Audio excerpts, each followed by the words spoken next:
Hello students, how are you all. I hope आप सब बहुत अच्छे से अपनी प्रिपरेशन में लगे हुए होंगे।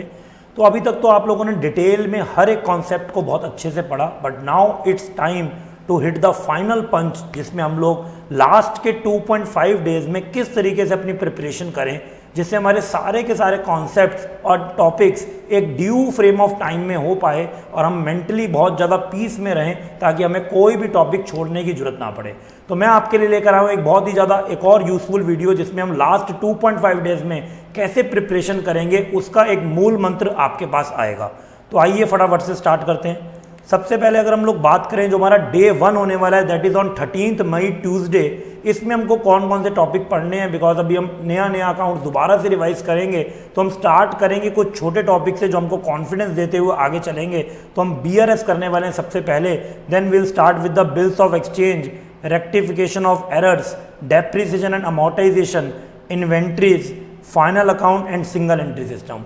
बेटा इस पर्टिकुलर कैटेगरीज को यहाँ सेट करने का एक पर्पस है, बिकॉज ये सिमिलर टॉपिक्स हैं जो आपका कम टाइम लेंगे और आपको बहुत जल्दी कवरेज दिखाएंगे। जैसे कि अगर हम लोग बात करें बिल्स ऑफ एक्सचेंज, रेक्टिफिकेशन, ये दोनों के दोनों कहीं ना कहीं जर्नल बेस्ड टॉपिक हैं, तो आप लोग दोनों को बहुत जल्दी कवर कर पाएंगे। सिमिलरली बेटा यहाँ पर फाइनल अकाउंट और सिंगल एंट्री दोनों में आपको ट्रेडिंग, P&L और बैलेंस शीट ही बनाना होता है, इसलिए मैंने इसको ग्रुप टुगेदर किया ताकि इसको भी आप थोड़ा सा जल्दी और इकट्ठे सिंक्रनाइजेशन वे में कर पाएंगे। तो डे 1 का ये आपका टारगेट होना चाहिए, जिसमें आप ये सारे टॉपिक्स को कवर करेंगे।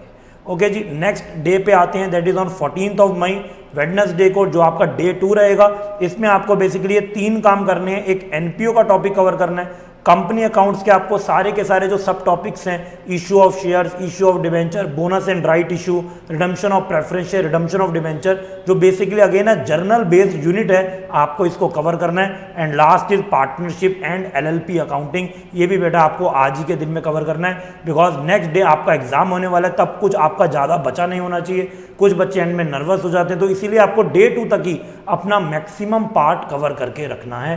तो अब हम लोग बात करते हैं बेटा एग्जाम के डे की बात, जो 15 मई को है आपका। इसमें आपको मॉर्निंग में उठ के कुछ बेसिक चीज़ें पढ़नी है, जैसे कि बेसिक अकाउंटिंग टॉपिक्स, बस ओवरव्यू लेना है। कैश बुक कैसे बनती है, लेजर कैसे बनते हैं, बस बेसिक उसका पैटी कैश बुक आप देख सकते हैं, ट्रायल बैलेंस देख सकते हैं, कैपिटल एक्सपेंडिचर, रेवेन्यू एक्सपेंडिचर को कैसे क्लासीफाई करते हैं, जो आपका थ्योरी का पार्ट है। और ट्रू फॉल्स के लिए मैं आपको एक अलग सी एडवाइस देना चाहूँगा कि आपको ICAI के बैक के सारे क्वेश्चंस अच्छे से करने हैं। बहुत बार देखा गया कि ICAI अपनी ही बुक के जो बैक के क्वेश्चंस हैं वो रिपीट करता है, और जो आपके पास क्वेश्चन नंबर फर्स्ट का A पार्ट आएगा, जिसमें आपको 6 स्टेटमेंट दी होंगी ट्रू एंड फॉल्स बताने की, बेटा 12 मार्क्स कैरी करेंगी। तो इसके लिए अगर आप ICAI मॉड्यूल के बैक के सारे ट्रू फॉल्स करके जाएंगे, तो मेरा ऐसा मानना है, ऐसा होप है कि उसमें से कई क्वेश्चन आपको एग्जैक्ट देखने को एग्जाम में मिलेंगे। तो आई होप ये आप एडवाइस जरूर मानेंगे, और बेटा बहुत अच्छे से पेपर देना है without any nervousness. All the best to all of you and believe in yourself. All the best.